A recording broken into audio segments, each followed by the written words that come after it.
સંગઠન એ દિવસે ને દિવસે મજબૂતાઈથી આગળ વધી રહ્યું છે, સંગઠન વિસ્તરી રહ્યું છે.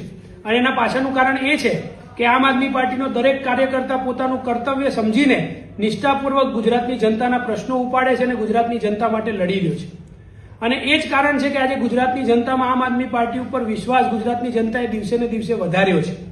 ત્યારે આજે ગુજરાતમાં આમ આદમી પાર્ટીએ 18,000થી પણ વધારે સભાઓ કરી છે અને આ સભા દ્વારા ગુજરાતની જનતાને જોડવાનું કામ, ભારતીય જનતા પાર્ટીના અત્યાચાર અને અન્યાય વિરુદ્ધ જોડવાનું કામ ગુજરાતની અંદર આમ આદમી પાર્ટીએ કર્યું છે.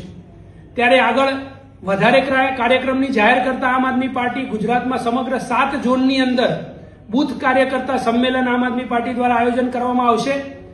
જે અંતર્ગત આમ આદમી પાર્ટીના રાષ્ટ્રીય કન્વીનર અને દિલ્હીના પૂર્વ મુખ્યમંત્રી અરવિંદ કેજરીવાલજી 3 દિવસે ગુજરાતના પ્રવાસે આવી રહ્યા છે. માનનીય અરવિંદ કેજરીવાલજી 17 તારીખે અમદાવાદ એરપોર્ટ ખાતે એમનું આગમન થશે.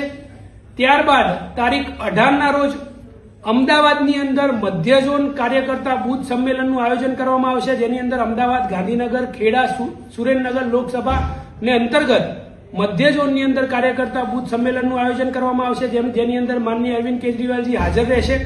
ત્યારબાદ તારીખ 19ના રોજ ઈસ્ટની અંદર આણંદ, વડોદરા, દાહોદ, પંચમહાલ, છોટાઉદેપુર એને આવરી લઈને ઈસ્ટ ઝોનની અંદર આમ આદમી પાર્ટી દ્વારા બૂથ કાર્યકર્તા સંમેલનનું આયોજન કરવામાં આવશે. અને આ સંમેલનની અંદર આમ આદમી પાર્ટીના ગુજરાતના પ્રદેશ પ્રભારી માનનીય ગોપાલ રાયજી, સહપ્રભારી દુર્ગેશ પાઠકજી, આમ આદમી પાર્ટીના પ્રદેશ અધ્યક્ષ ઈસુદાનભાઈ ગઢવી, સંગઠન મહામંત્રી મનોજભાઈ સોરઠિયા, ધારાસભ્ય શ્રી ગોપાલભાઈ ઇટાલિયા, ચૈતરભાઈ વસાવા, હેમંતભાઈ ખવા સહિત આમ આદમી પાર્ટીનું સંપૂર્ણ પ્રદેશ નેતૃત્વ, જિલ્લા, તાલુકા સમિતિ, મહાનગર સમિતિ અને બૂથ લેવલના કાર્યકર્તાઓ આ બૂથ કાર્યકર્તા સંમેલનમાં હાજર રહેશે.